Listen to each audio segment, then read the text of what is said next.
Porque siempre es mejor hablar. En Duna comienza Hablemos en Off. Opinión, conversación y los temas de la actualidad en perspectiva. Junto a Nicolás Vergara, Consuelo Saavedra y Matías del Río. Auspicio de Enea, Ciudad Aeropuerto. Disfruta la mejor experiencia en movilidad y arriendo con Mita Rentacar. Securitas, líder en servicios de protección para empresas. GTD, tecnología para simplificar tu vida. Piensa en grandes. Celebremos juntos los 5 años AFP Habitat. Universidad Andrés Bello, acreditada en nivel de excelencia en todas las áreas. Upago, tus cobros en línea. Clínica Alemana, si es tu salud, es la alemana.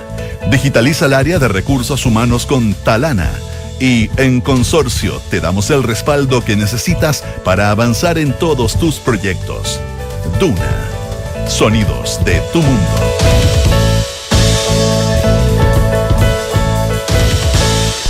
Muy buenos días, ¿cómo están ustedes? Son las 8 de la mañana con un minuto y algo más de este día martes 28 de mayo del año 2024, junto a Consuelo Saavedra y Matías del Río, iniciamos una nueva edición de Hablemos en Off en Radio Duna. Consuelo, Matías, ¿cómo están? ¿Bien? Consuelo, Nicolás, muy buenos días. Y hola, ¿cómo están? Buenos días. Sin decir nada, sin decir aguabá, tomamos contacto con la ministra del Interior, Carolina Toa. Ministra, ¿qué tal? Muy buenos días. Gracias por estar con nosotros. ¿Cómo está, ministra? Buenos días. No, gracias a ustedes. Buenos días, Nicolás, Buenos Consuelo, días. Matías.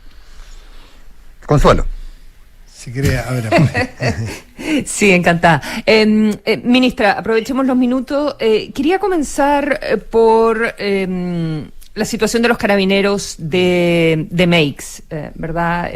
Conocimos ayer las medidas cautelares que se decretaron, al menos 5 de ellos, de los 12 que están imputados, que se están investigando, quedaron con reclusión. Bueno, en fin, distintas medidas cautelares. ¿Cuánto tenemos que preocuparnos de este caso de extorsión por parte de un número tan importante de carabineros en una zona donde sabemos lo que significa también en términos del comercio irregular, en fin?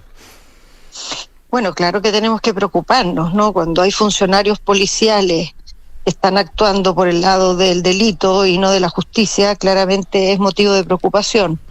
Pero creo que acto seguido de la preocupación hay que rescatar que esta situación fue identificada a través de los mecanismos internos que tiene Carabineros precisamente para pesquisar acciones de corrupción. Esto se supo a través de un dato que se puso en conocimiento de estas unidades en Carabineros. Se llevó a cabo una investigación, se entregaron los antecedentes a la Fiscalía. Fue Carabineros quien fue a la Fiscalía a denunciar. Se hizo una investigación larga, digamos, para encontrar, digamos, todo lo que había detrás del dato inicial que dio lugar al caso, y lo que tenemos finalmente. Disculpe, ministra, el dato inicial, Sí, es verdad eso, pero el dato inicial, y usted debe tener mucha más información que quizás que lo que hemos conocido en la prensa, pero el dato inicial no vino de comerciantes que estaban sufriendo esta situación de extorsión. Carabineros fue reactivo, no fue proactivo, fue reactivo ante una denuncia. Sí, así es. Viene un dato inicial, eso es lo que he dicho. Exactamente, ¿Ya? Pero esto se investiga. No, pero no en el asuntos sentido que Carabineros internos se dio, no en el sentido de que Carabineros se dio cuenta solo a través de sus investigaciones internas, sino que... es que así funcionan estas cosas. O sea, los ¿Ya? sistemas internos de las policías funcionan con datos que llegan a su conocimiento de distintas maneras. Y una de ellas es cuando algún ciudadano, algún actor externo entrega un elemento sospechoso que da lugar a una investigación, ¿no? Ahora, lo que es importante es que normalmente la gente piensa, cuando hay problemas de corrupción al interior de una institución, que no va a haber capacidad de investigarlos desde dentro de la institución, ¿no? Que se va a proteger a sí misma, que va a proteger a sus colegas. Eso no es lo que sucedió en este caso. Lo que sucedió fue que se fue hasta el fondo, que se fue a la Fiscalía y que se armó un caso mucho más grande de lo que era la denuncia original. Eso efectivamente toma tiempo, a veces es medio desesperante el tiempo que toma, pero vale la pena el tiempo, porque así se termina agarrando un grupo mucho más grande y vinculando varios delitos y no solo un hecho puntual, que es lo que da normalmente lugar a esto que tanto nos frustra, ¿no? Que la gente entre y sale y que no hay resultados. Bueno, cuando hay una investigación así, se obtienen resultados. Ahora, o sea, ¿usted ya haría un llamado a las personas a que hagan estas denuncias o ha hecho también, usted ha dado también una instrucción en Carabineros de que se haga más control interno? Porque puede haber muchos más otros casos similares. Es que, a ver, hay varios mecanismos para esto y en el marco del proceso de reforma de las policías, todos esos mecanismos se están fortaleciendo. Hay un mecanismo que es el mecanismo propiamente preventivo, que se llama el sistema de detección de conductas indebidas, que son mecanismos a través de los cuales la institución internamente pesquisa cuando hay anomalía, actitudes sospechosas y da lugar a través de eso a acciones de distinto tipo. En segundo lugar están estos mecanismos de auditoría, ¿no? Que están permanentemente mirando los procesos. A esos mecanismos de auditoría se le están poniendo ahora sistemas de respuesta mucho más rápidos y más profundos a través de este sistema de todo este proceso de reforma de la policía. Y en tercer lugar hay un mecanismo de denuncias protegidas de las personas, anónimas, para que puedan denunciar y no tener temor. Cuando tú denuncias a un carabinero de tu barrio, sí, es normal que te dé miedo, ¿no? Y lo denuncias a otro carabinero. Entonces, mucha gente no denuncia. Bueno, esto es una prueba de que estos mecanismos han ido perfeccionándose, porque aquí se hizo una denuncia, el sistema actuó, se encontró a las personas y todos estos mecanismos se están fortaleciendo en el marco de la reforma de la policía. Entonces, de que hay que hacer un llamado, lo hemos hecho todo este tiempo, pero no solo un llamado.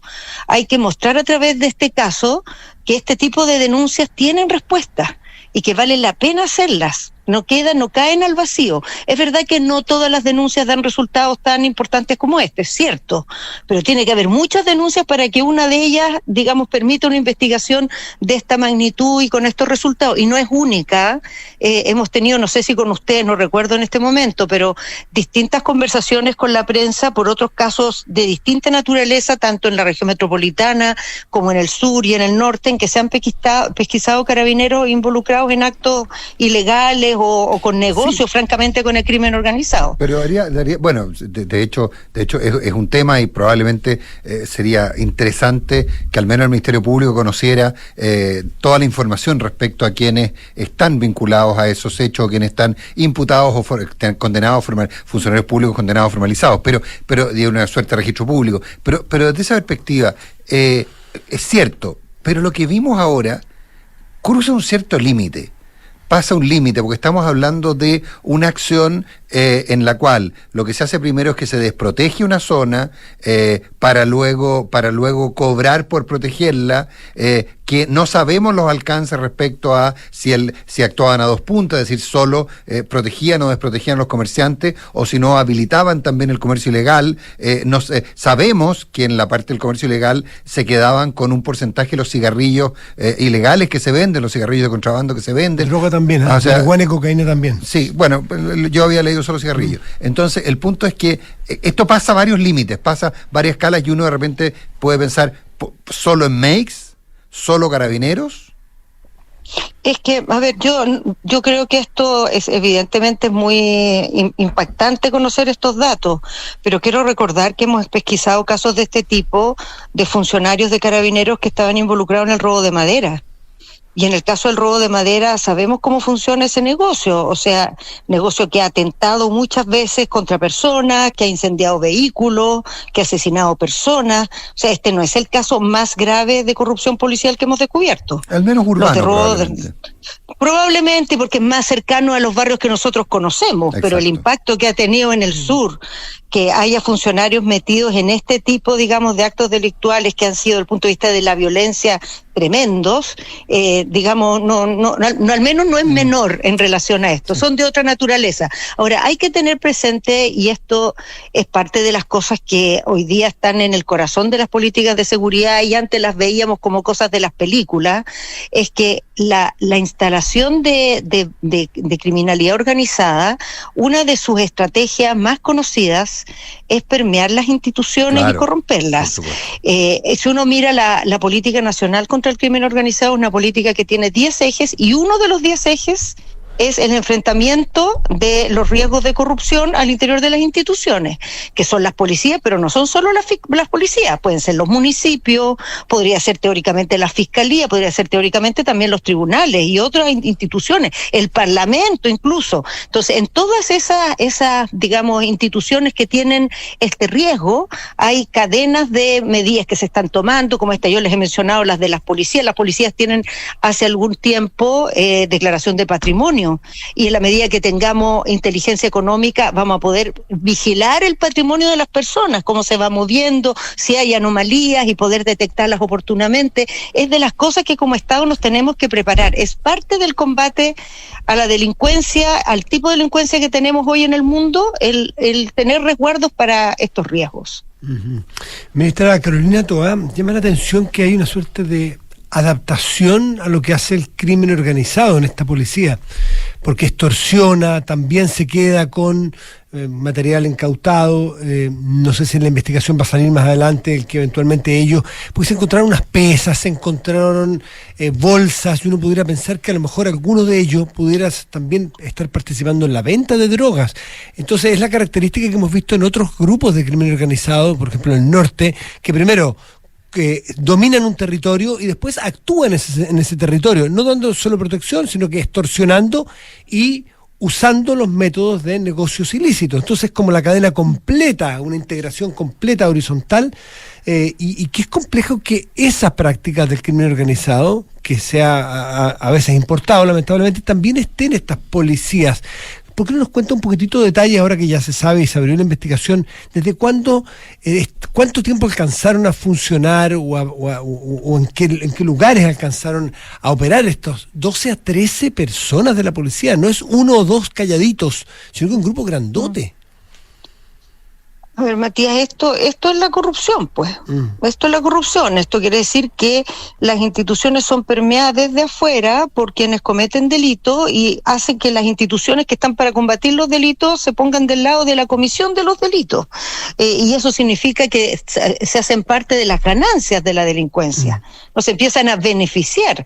Y evidentemente la posición de poder que tiene una institución a cargo de hacer cumplir el orden y la justicia es una pepita de oro, digamos, para el crimen organizado, porque le da información, le da cobertura, en fin. Entonces, por eso es tan importante esto. Y nosotros en Chile nos impacta mucho verlo, pero no sé, pues todos hemos visto películas, ¿no? Perdón, ministra, en este caso... Y uno ve, claro. déjame terminar la idea, o sea, uno ve hasta películas bien antiguas, ¿no? Donde hay crimen organizado, hay estas prácticas.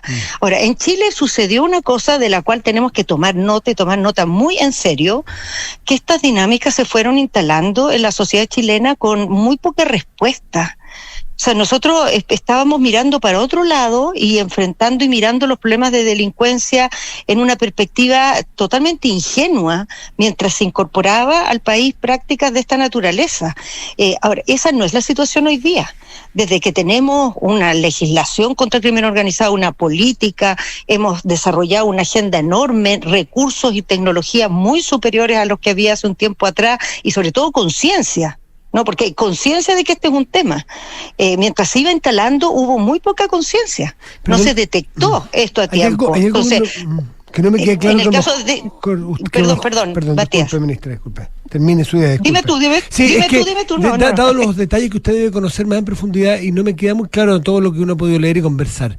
En este caso, este grupo de, vamos a hablar de crimen organizado dentro de la policía, hoy ex policías, le ganó la pulsada a grupos delictuales comunes en el territorio o se asoció, es decir, hay alguno de estos grupos que está participando en connivencia y una suerte de joint venture entre grupos, o los corrieron y se quedaron estos ex carabineros con el espacio y la acción. Mire, yo no puedo hablar de ese detalle, bueno, estoy a cargo de la investigación, no tengo acceso a la carpeta completa, pero puedo juntar piezas porque yo fui alcaldesa de Santiago y vi las dinámicas del barrio Meix hace mucho tiempo. Sucede una cosa en el barrio Meix que se combinan tres cosas. Hay negocios legítimos, digamos, que funcionan con permiso y de acuerdo a la ley. Hay negocios en la vía pública no autorizados. Que hay algunos acuerdos entre ambos, o sea, algunos negocios que tienen permiso también venden afuera. Y a veces hay disputas por el territorio. Hay gente que administra el territorio, que decide quién se pone y quién no se pone. Y hay bodegas ilegales donde los negocios guardan sus cosas. Entonces, negocios legítimos participan también de actividades ilegítimas. Tienen como un doble estándar. Entonces, ahí, en esos lugares donde hay ilegalidad mezclada con legalidad, claro, hay disputas por el territorio. Y esas disputas por el territorio, ciertamente es muy importante dónde se fiscaliza y dónde no, dónde hay presencia policial y dónde no. Entonces empieza a haber una guerra también, usando la policía para combatirse unos con otros. Entonces, si yo quiero perjudicar al del lado, le tiro un dato, o a veces llego a un acuerdo con él. Entonces, cuando hay disputas, la policía es una pieza clave en ver para qué lado, digamos, quién va a ganar en esa disputa. Entonces, de las teorías que dice Matías, todas pueden ser, pero el que haya connivencia, acuerdos, digamos, se llega a pactos, ¿no? Usted me protege aquí, yo le pago acá, y esto me permite correr para el lado al otro grupo que está tratando de instalarse en tal sector. Eso es típicamente una forma, digamos, de acuerdos, de entendimiento en lugares donde hay disputas territoriales, y la policía puede ser que las dirima. Entonces, por eso hay que poner mucho cuidado, no en todas partes por igual. Si este tema no es que esté todo Chile como MEX, pero los lugares donde hay estas dinámicas hay que mirarlas con otros ojos. No basta ir y pasar un parte porque se puso afuera. Sí. ¿Te fijas? No, claro. O sea, no hay que ser ingenuo en la manera de investigar y mirar estos procesos. Claro, y ahí existe el riesgo de que esos acuerdos, esos dirimir entre bandas rivales, genere una falsa sensación de normalidad o de paz, o de, por supuesto, o de menor criminalidad. Ah. Entonces, y de repente puede ser hasta una tentación de quienes tengan algunas tendencias a la corrupción, decir, bueno, recibo un beneficio y además resuelvo el problema, comillas. Exactamente. O sea, a veces hay síntomas engañosos. A veces, cuando se ve más tranquilo, lo que hay es que hay un acuerdo entre distintos grupos que se repartieron el territorio, el mercado, y bueno, funcionan sin dar tantos síntomas. Pero por detrás puede estar lleno de ilegalidad, de drogas, de armas instaladas en el lugar. Entonces, por eso hay que trabajar con inteligencia, no quedarse en el delito puntual, mirar más atrás, hacer investigaciones profundas, no detener al tipo nomás que lo viste haciendo algo, sino que decir, a ver, este está relacionado con esto otro, se vincula con la causa que hubo antes. Claro. Eso es más lento, pero es más efectivo. Claro, pues sí, es más lento, más efectivo, pero también, y quiero que hablemos de política, pero para cerrar un poco el tema, pero también está el gran problema, por ejemplo, de cuando se decía que las policías no combatían el microtráfico, porque combatir el microtráfico era no llegar a los grandes traficantes, y el microtráfico se tomó literalmente zonas de la ciudad, y finalmente el gran tráfico se consolidó a partir de no combatir el microtráfico. O sea, ahí hay un punto bien complejo, un punto, una tensión muy grande entre un objetivo y el otro, digamos. Es que yo no lo veo así, Nicolás, porque creo que no combatir el microtráfico es una muy mala decisión, pero también es una mala decisión.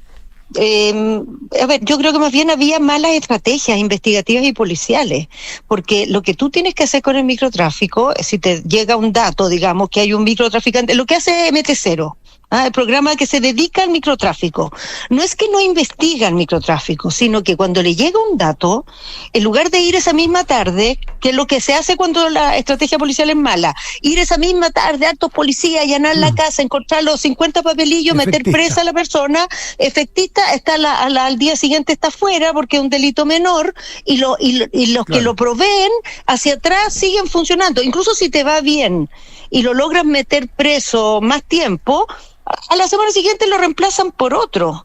Entonces, lo que tiene que hacer una policía inteligente es que tiene pesquisada a esa persona que hace microtráfico, pero aprovecha ese dato para ver hacia atrás quién le vende, quién le distribuye, y cuando da el golpe, agarra toda la línea, no el último soldado que es reemplazable y que sacarlo de circulación no va a hacer ninguna diferencia en ese barrio o en el problema de seguridad que uno está tratando de resolver.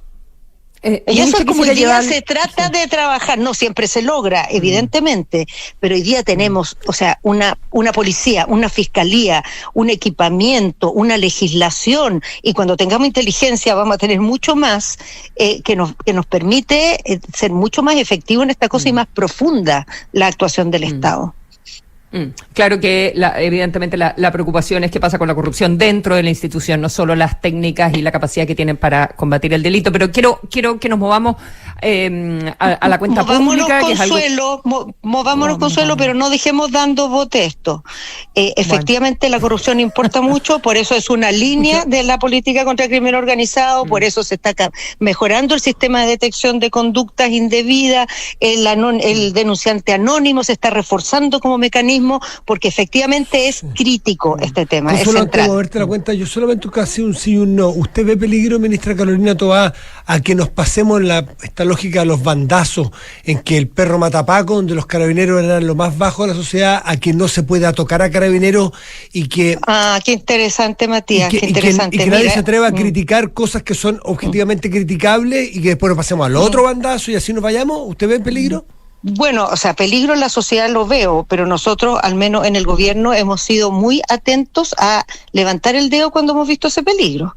O sea, cuando se discute, por ejemplo, la ley de reglas de uso de la fuerza, y las reglas de uso de la fuerza están para evitar abuso. Entonces alguien dice, pero ¿cómo se le ocurre que Carabineros va a abusar? Carabineros son personas. Hay personas buenas, malas, personas que se equivocan, personas que... en general del territorio. Buena, pero siempre tiene riesgo de ser vulnerada. Siempre. Y la legislación está para eso. O sea, cuando en Chile hay una ley contra los robos, no estamos diciendo que todos los chilenos son ladrones. Estamos diciendo que hay gente que roba y tenemos que estar preparados para eso y tener una buena respuesta. Ministra, pasemos por algunos minutos al discurso del presidente este día sábado. Esto va a ser breve, Consuelo. Va a ser breve. ¿Qué parte va a ser breve? El discurso va a ser breve. Eso ya lo dijo el propio presidente. ¿Qué nos puede adelantar sobre los énfasis o qué esperaría usted que sean los énfasis? ¿Cuál va a ser el titular después del discurso? Pucha, no puedo decirles eso. ¿Cómo les voy a decir yo el titular del discurso? Imagínate. ¿Cuál le gustaría a usted que fuera? No puedo. ¿Pero cuál le gustaría a usted que fuera? No, tampoco, menos, pues imagínate, ministra toda frustrada porque su énfasis no fue recogido por el presidente. No, pero lo que sí me gusta decir, y me atrevo a decir, es que en los discursos hay un balance, en los discursos hay algunos anuncios, tampoco el corazón son los anuncios, estamos a mitad de mandato, y no todas las cosas que hace un gobierno se anuncian en estos discursos. Hay que recordar, en el presupuesto se anuncian cosas, durante el año se anuncian cosas, pero lo que yo creo que es el infaltable en los discursos siempre, y creo que en realidad es parte como del momento álgido de los presidentes, es que ponen su mirada del país y la comparten en un momento en que hay harta atención puesta en lo que los presidentes van a decir. Y creo que eso es muy importante en Chile porque tenemos un debate a veces que le falta muchas veces perspectiva, que se queda con los episodios y no junta una cosa con otra.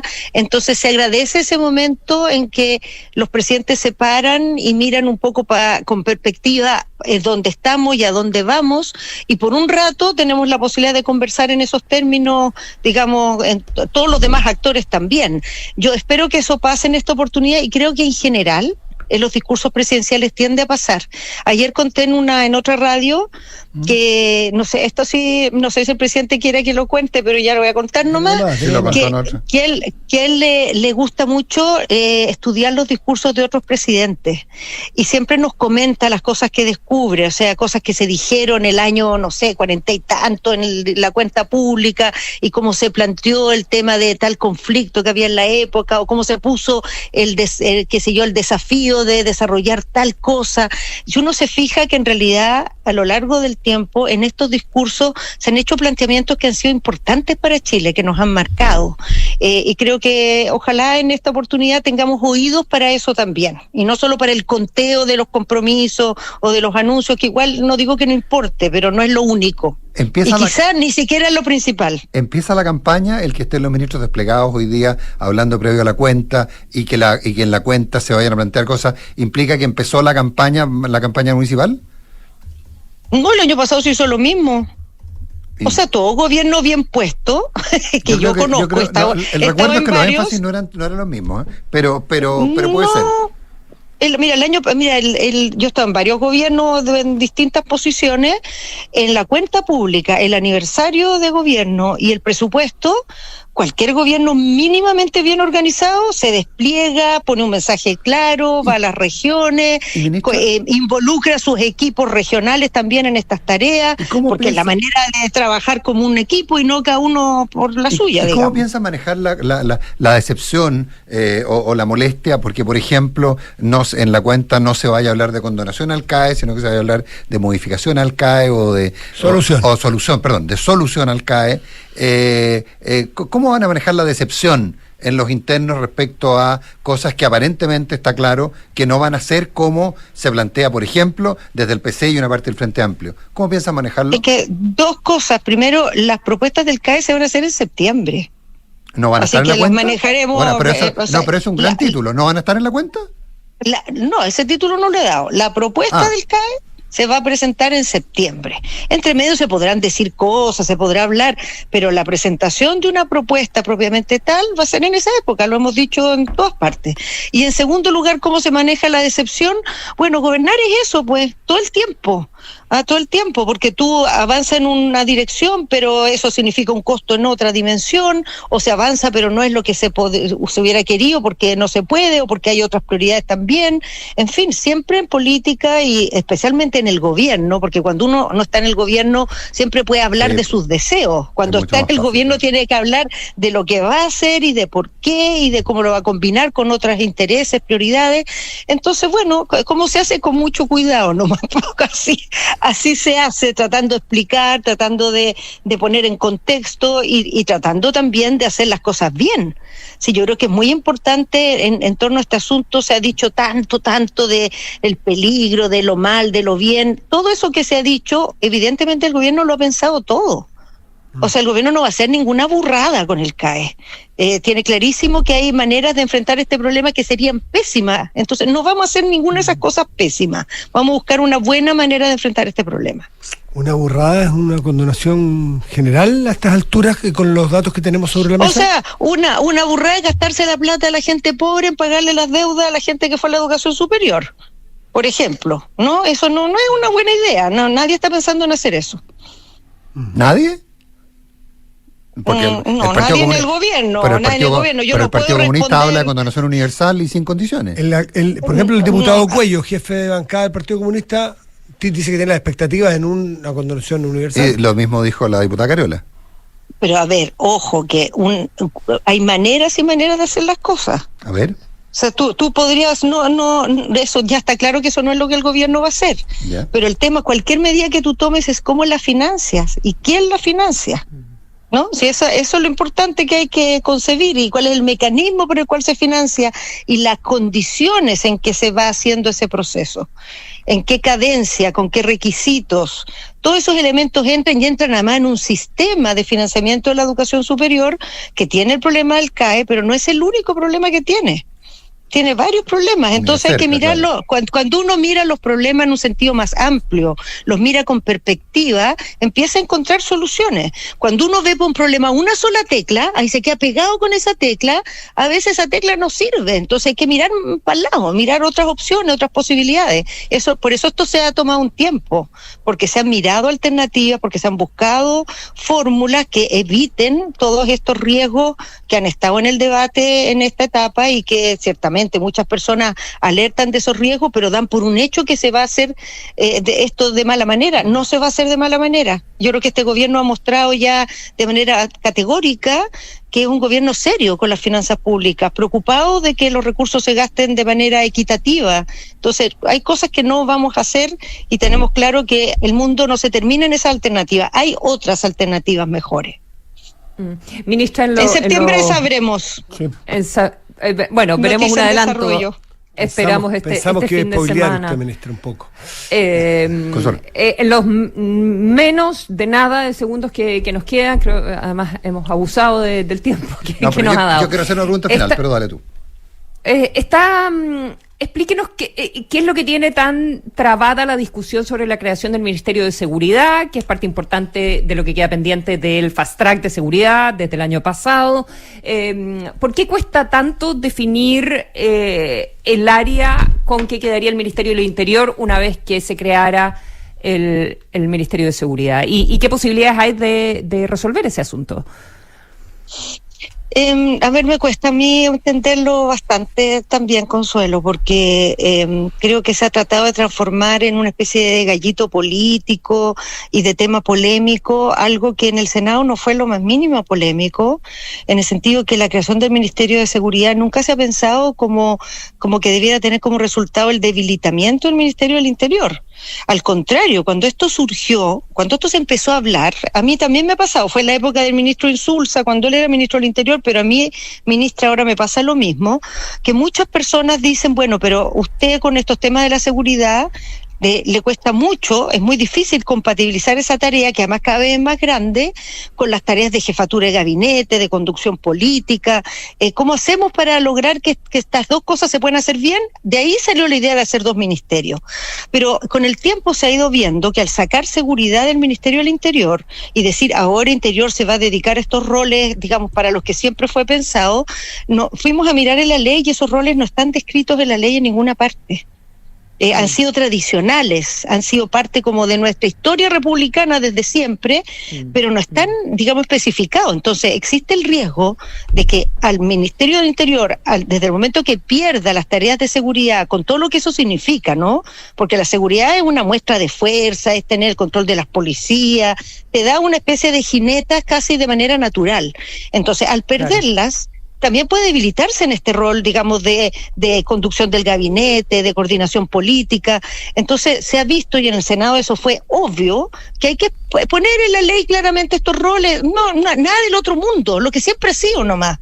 Y esto en la Cámara de Diputados se transformó en un incordio.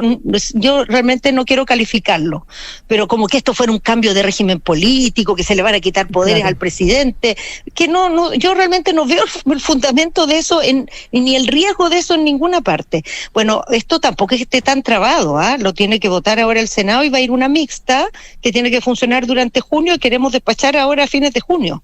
Y el otro tema que está enredado... ¿Está optimista de que va a salir y que no se va a seguir haciendo un asunto? Hay un compromiso de la formalización de estos roles que han sido por tradición del ministerio. Yo espero que esto se zanje de buena manera, porque es una oportunidad tan grande para el país tener dos ministerios bien armados, que no veo por qué vamos a terminar farreándonos eso por cosas que son totalmente laterales. También hay una dimensión compleja con la estructura regional, quiero decir, porque hay muchos actores políticos que creen que la seguridad debiera seguir en manos de los delegados, pero eso es incompatible con un Ministerio de Seguridad, porque los delegados dependen de Interior. Entonces, si tú tienes un Ministerio de Seguridad, pero la gente de Interior sigue manejando la seguridad en las regiones, entonces es un ministerio de papel, es un ministerio que está ahí en las cuatro manzanas nomás, pero no está en el territorio. Entonces, ¿cómo tú vas a hacer seguridad si no estás en el territorio? O sea, es como una broma ese Ministerio de Seguridad. Entonces, bueno, yo creo que estas cosas son complejas, no quiero decir que son fáciles, pero claramente hay soluciones mejores que otras, y en esa comisión mixta tendrán que definirse y votarse, y está el compromiso de ambos presidentes, de las mesas de ambas cámaras, de sacar esto durante junio. Así es que lo tenemos que sacar. Inteligencia la tenemos que sacar en septiembre, y se está votando tanto inteligencia como inteligencia económica. Son dos proyectos claves para lo que hablábamos recién de los temas. 25 millones de dólares que va a estar a medida que... Eso por mencionar algunos, vienen varios más bien importantes, Defensoría de las Víctimas, es una agenda bien potente en el cambio institucional que va a representar para el Estado de Chile en la aprobación de estas leyes. Una última pregunta, pero muy rápida. Sí, la vi ayer hablando del tema de Alameda Providencia. No, ¿eso no es un tema de la gobernación? No.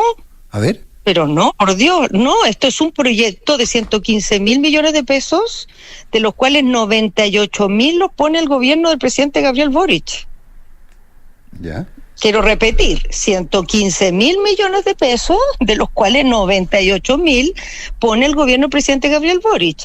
El gobierno regional pone 15.000, en general financia los diseños de los proyectos, y financia también, ahora que ya se ejecutó, la limpieza y mantención de fachadas del eje, pero el desarrollo de los proyectos, o sea, la construcción de la Plaza Italia la va a hacer el MOP. La construcción de la ciclovía la va a hacer el Serviu, la reparación de acera y los nudos, digamos que ayer informamos esto, los cruces que se van a rediseñar la va a hacer la Subdere, por ejemplo, no sé, pues los héroes, toda esa cosa de los héroes horrible que hay, esa plataforma que ha sido siempre un nudo, un hoyo negro en el medio de la Alameda, se va a remodelar totalmente, se va a transformar en una explanada habitable con una especie de atrio arriba que va a juntar gente, va a cambiarse el cruce de banderas, se va a cambiar el frontis del Persa Estación, el frontis de la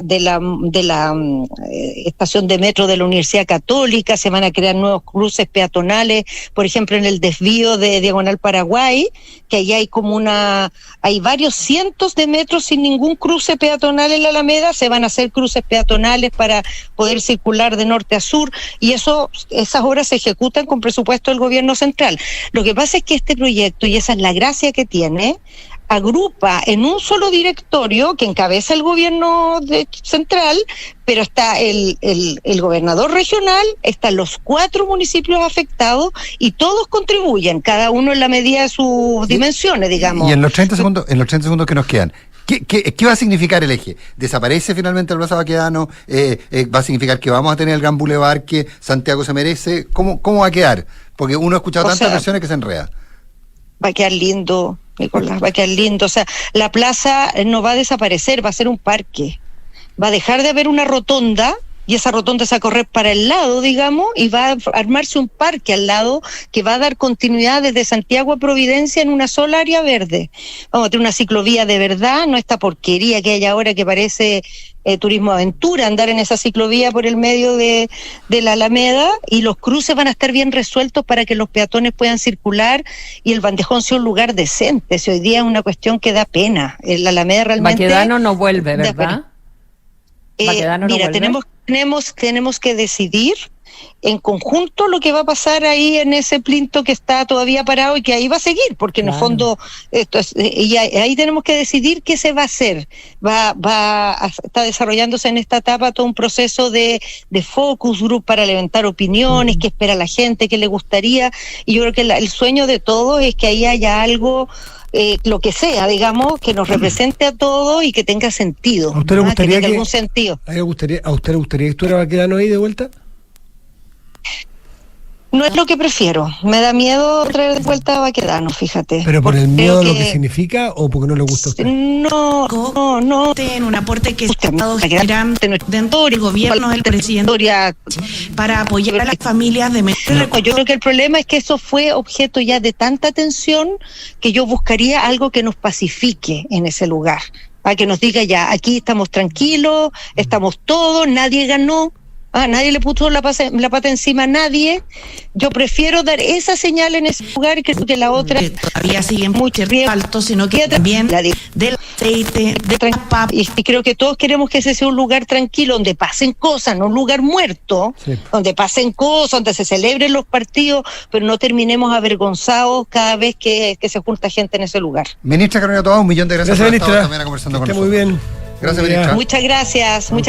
Buenos días. Gracias, buenos días. Maneja tranquilo, donde quiera que vayas. Contrata tu seguro de auto en Consorcio y obtén asistencia 24/7, conductor de reemplazo y mucho más. No esperes más y cotiza en consorcio.cl. Hoy, más que nunca, contrata la protección inteligente de Securitas, que combina tecnología con procesos de control adaptados a cada negocio. Contáctalos hoy mismo en securitaschile.cl. Comprometida con la construcción de un futuro más sostenible, Universidad Andrés Bello anuncia que será carbono neutral hacia el año 2038, adelantándose 12 años a la meta del país. Más información en aporte.unap.cl. Los amigos de GTD nuevamente sorprenden. GTD ahora es distribuidor Starlink autorizado. Así la mayor cobertura de fibra óptica clásica de GTD se une con la mejor conexión satelital para brindar continuidad operacional a las empresas. En GTD hacen que la tecnología simplifique tu vida. Crece la familia. En Clínica Alemana te acompañan y entregan toda la tranquilidad y seguridad que necesitas. Conoce el beneficio copago fijo en tu parto o cesárea en clínicaalemana.cl. Cuando buscas el mejor lugar para tu empresa, lo más inteligente es estar en Enea, porque Enea tiene conectividad vial, acceso integrado al aeropuerto, una plusvalía reconocida, es especialista en logística, tiene un área controlada de seguridad y bueno, mucho más. Enea.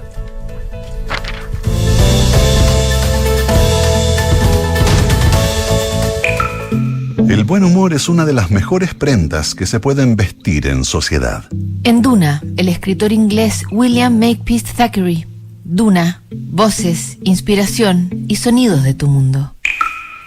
¿Problemas con la fuga de ingresos? ¿Costos elevados en sistemas de recaudación ineficientes? ¿Falta de trazabilidad financiera? Entonces UPago es tu partner tecnológico, los número 1 en recaudación y cobranza en LATAM. Su software 100% en línea es la herramienta definitiva para el aseguramiento de ingresos, recaudación automatizada, pagos de personas y empresas, recuperación de deudas, notificaciones inteligentes y mucho más.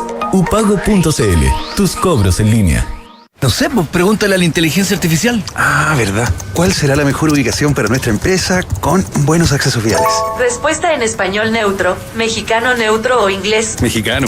Órale, ¿qué pregunta es esa? Enea, güey. Es que Enea está de lo más chido. Lo más inteligente es estar en Enea. Ubicación privilegiada, acceso a las principales autopistas y mucho más. Conoce más en enea.cl. Enea, Ciudad Aeropuerto. Somos GTD y sabemos que cada empresa, sin importar su tamaño, tiene múltiples necesidades. Por eso, diseñamos soluciones que se adapten a sus desafíos y, por sobre todo, que nos permitan poner nuestra tecnología al servicio de cada una de sus metas. En GTD, creemos en las empresas y las acompañamos día a día, porque en el camino hacia el éxito vamos juntos. GTD. Hacemos que la tecnología simplifique tu vida.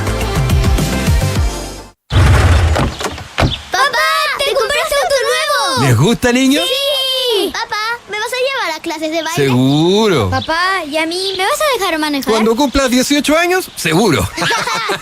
Ya, súbanse, vamos a dar una vuelta. Disfruta sin preocupaciones con un seguro de auto a la medida de tus necesidades. Cotiza el tuyo en consorcio.cl. El riesgo es cubierto por Consorcio Seguros Generales. Esta información representa un resumen de las coberturas. Infórmate de las características de este producto en consorcio.cl.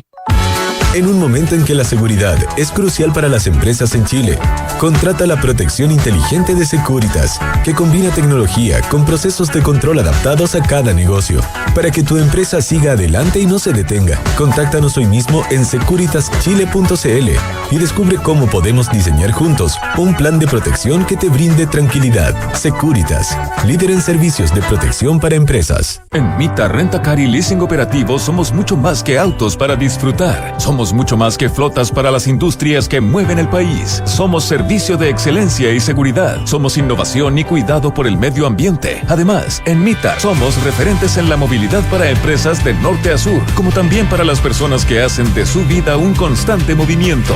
Mita Rentacar y Leasing Operativo. Elige tu destino. Nosotros te llevamos. Visítanos en mita.cl. Porque sabemos la responsabilidad que tenemos como la universidad más grande del país. Universidad Andrés Bello anuncia un nuevo compromiso. UNAP será una institución carbono neutral hacia el año 2038. Este importante hito se concretará tras la puesta en marcha de una estrategia que concluirá cuando UNAP cumpla 50 años y 12 años antes que la propia meta propuesta por Chile. Universidad Andrés Bello, integrando la ciencia, la educación y la innovación en la construcción de un futuro más sostenible. Si aún no sabes qué hacer con tu devolución de impuestos 2024, en AFP Habitat te ayudamos a decidir por la mejor opción. Haz crecer tu futura pensión ahorrando en una APB o invierte en tus próximas metas depositándola en una cuenta 2. Conoce más sobre los beneficios de nuestros productos de ahorro voluntario y contrátalos ingresando a afphabitat.cl. AFP Habitat, más de 40 años juntos haciendo crecer tus ahorros. Imagina que las bocinas del taco en realidad son cantos de pajaritos.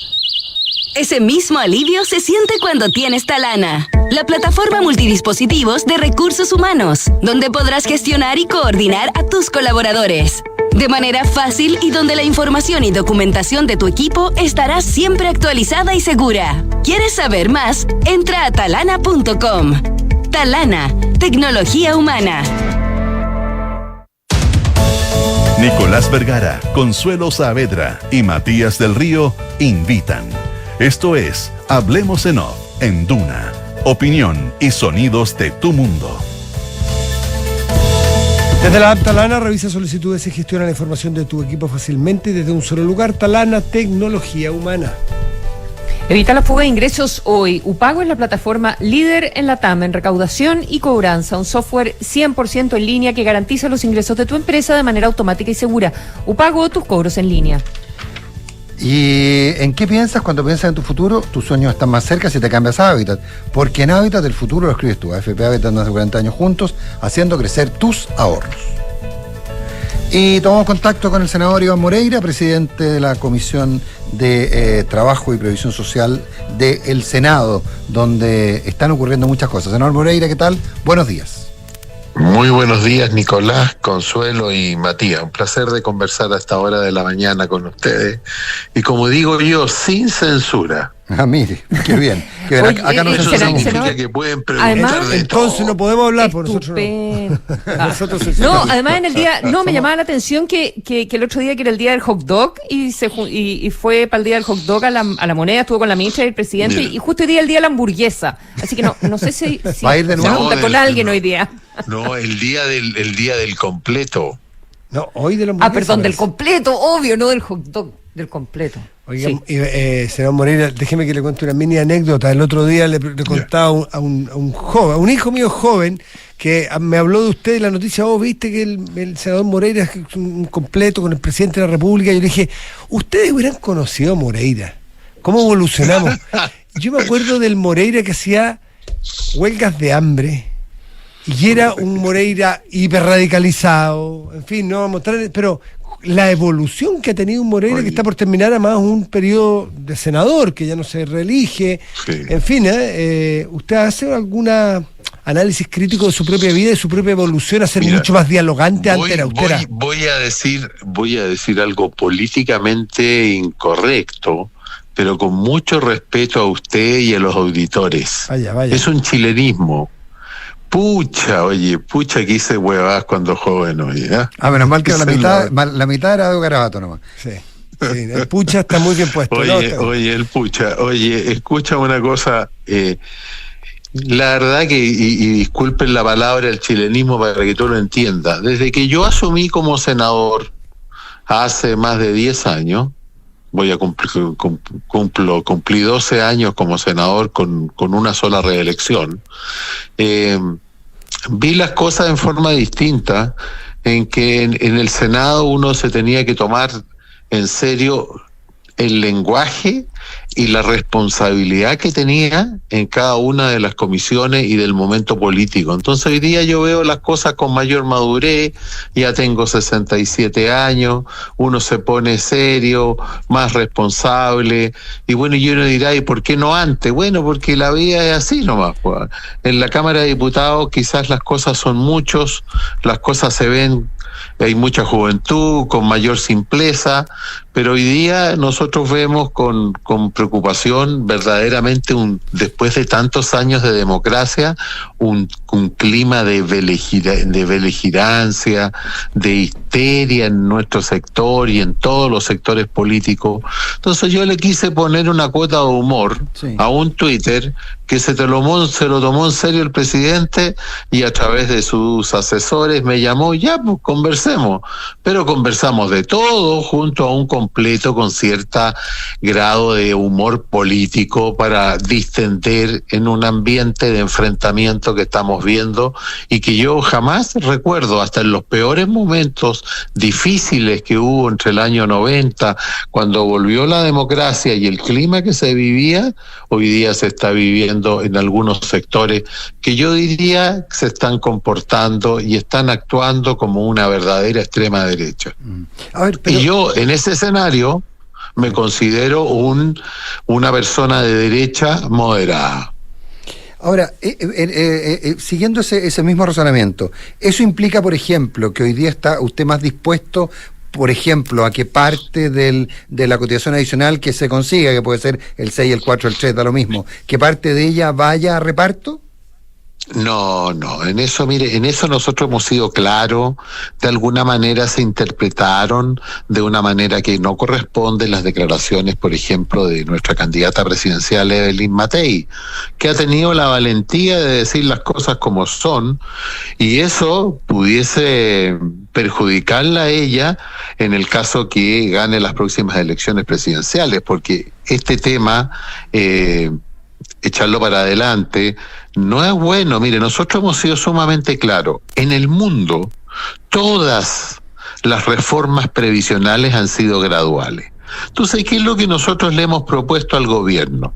Como no hay acuerdo en muchas cosas, empecemos con cosas que pueden ser más o tan atractiva como el 6%, en el contexto de regular la industria, es decir, regular las diría yo, las comisiones, la responsabilidad o corresponsabilidad cuando hay pérdida de que hayan entes que permitan competir a un ente privado y un ente público. Todos sabemos que el nombre de AFP se va a cambiar. Van a ser entes privados con una regulación y con las reglas del juego bien clara. Hemos dicho, como no hay acuerdo en el 6%, bueno, que un 3% se vaya a la cotización individual y ese otro 3% lo veremos más adelante, pero avanzar. Y nosotros queremos avanzar, porque ¿sabe lo que pasa? Lo que pasa es que en la medida que no avancemos, el gran ganador es la Asociación de AFP de Chile. Las AFP son las grandes ganadoras y nosotros no avanzamos y nos quedamos pegados en una discusión política. O sea, uno podría deducir, senador, que usted está entonces por la eliminación de las AFP y que la postergación implica que las AFP sigan con vida y por eso le conviene la acción de AFP. O sea, ¿usted está por la desaparición de las AFP? Yo creo que las AFP no van a tener otro nombre, van a tener reglas del juego mucho más claras. Entonces, cuando hablamos de solidaridad, la mejor solidaridad es la que se atrevió a hacer el presidente Piñera.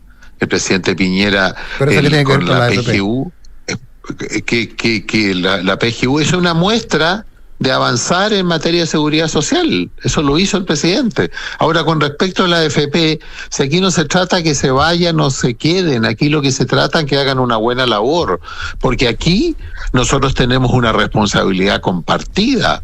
Si lo que ha pasado en Chile no es solamente culpa de las AFP, es culpa de nosotros mismos, que no fuimos capaces junto a la concertación de hacer las modificaciones que requería el sistema en el momento preciso y dejamos pasar las cosas. Y aquí claramente, y esto lo digo con mucha responsabilidad, hubo algunos grados de abuso de parte de la AFP. Si las AFP ganaron mucha plata, pero también perdieron mucha plata los afiliados cuando habían pérdida. Entonces, lo que queremos hoy día es regular. Nadie está por la terminación de la AFP, se podrá cambiar el nombre, se llamará entidad privada de administración de los recursos previsionales de las personas y la gente elegirá una institución privada o una institución pública. Y lo que ha sucedido con respecto a eso de lo público y privado, que la gente va a tener la oportunidad de poder elegir. Y yo confío en que ese sistema competitivo, porque hay que hacerlo competitivo, también con licitación de cartera, puede ser una buena oportunidad.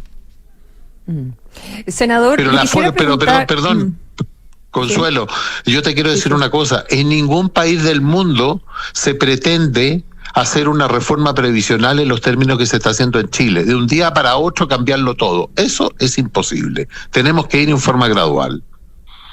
Quisiera conocer su opinión sobre la campaña que está impulsando el gobierno en redes sociales, un spot bonito, bien hecho, digamos, de muy buena factura, no es una cosa hecha a la rápida en digital, promoviendo el proyecto del gobierno. ¿Le parece legítimo que el gobierno destine recursos públicos a promover en esos términos el proyecto de ley con reparto, con solidaridad? La factura va a ser muy cara para todos los chilenos porque tienen que pagar esos avisos. y eso es costo de todos los chilenos. Pero el tema es que si bien es cierto, se hicieron unas modificaciones a la ley en el pasado, creo que el año 2020, no tengo la exactitud, en que el gobierno puede de alguna manera publicitar un proyecto de ley, pero aprobado. En segundo lugar, hay cosas que no son verdaderas en lo que se dice. Porque se habla de una serie de beneficios que ni siquiera están en la ley.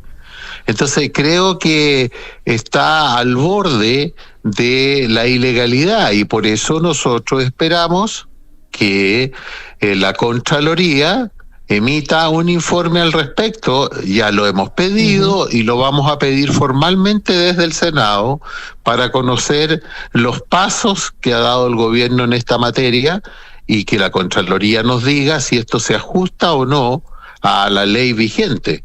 Yo creo que no. Respecto de publicidad sobre un proyecto de ley, ¿en ese sentido?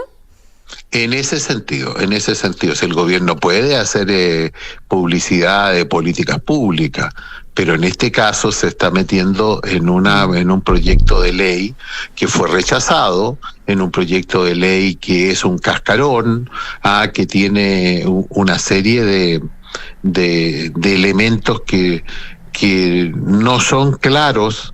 Entonces se tiende a confundir. Ahora, yo entiendo por qué lo está haciendo el gobierno. El gobierno lo está haciendo esto porque se iniciaron con esto y nos notificaron que comenzó la campaña presidencial, la campaña de gobernadores y alcaldes, pero fundamentalmente para tratar de mostrar algo o sensibilizar a la ciudadanía por la encuesta que va a haber al término de la cuenta pública el 1 de junio. Porque va a haber una encuesta, entonces como hay una encuesta, ellos quieren hablarle bonito a la ciudadanía de un proyecto de ley que no nos hemos colocado de acuerdo. Además, usted fíjese, el presidente nos pide, yo hablé con el presidente, le dije, usted presidente nos pide que nosotros avancemos. Y eso es lo que estamos haciendo con un equipo técnico, con una comisión técnica que trabaja en el Ministerio del Trabajo y en el Ministerio de Hacienda, precisamente para avanzar en los temas. Y el segundo tema que tenemos es lo que se ha denominado separación de la industria, que es más bien la regulación de las actuales AFP, la competencia, la licitación de las carteras, el ente y cómo se van a entregar las pensiones en el futuro, lo que pretende esta reforma. Todo eso se está avanzando. Entonces, ¿cómo nos pide en mayo? Mire, antes de julio es imposible que nosotros terminemos. Son 6 temáticas distintas y vamos a empezar a ver a partir de esta semana ya el tema relacionado con la industria de la AFP. Senador Iván Moreira, un millón de gracias por estar esta mañana conversando con nosotros. Muchas gracias. Gracias, que tengan un buen día a todos ustedes. Igual usted, senador. Muchas gracias. Buenos días. Buenos días. Nos vamos ya. Ya viene información privilegiada. Buenos días. Gracias. Hasta mañana. Hasta mañana. Esto fue Hablemos en Off, un clásico de la opinión y la conversación de actualidad. El día avanza con las voces de Duna 89.7 FM y Duna.cl. Duna, sonidos de tu mundo.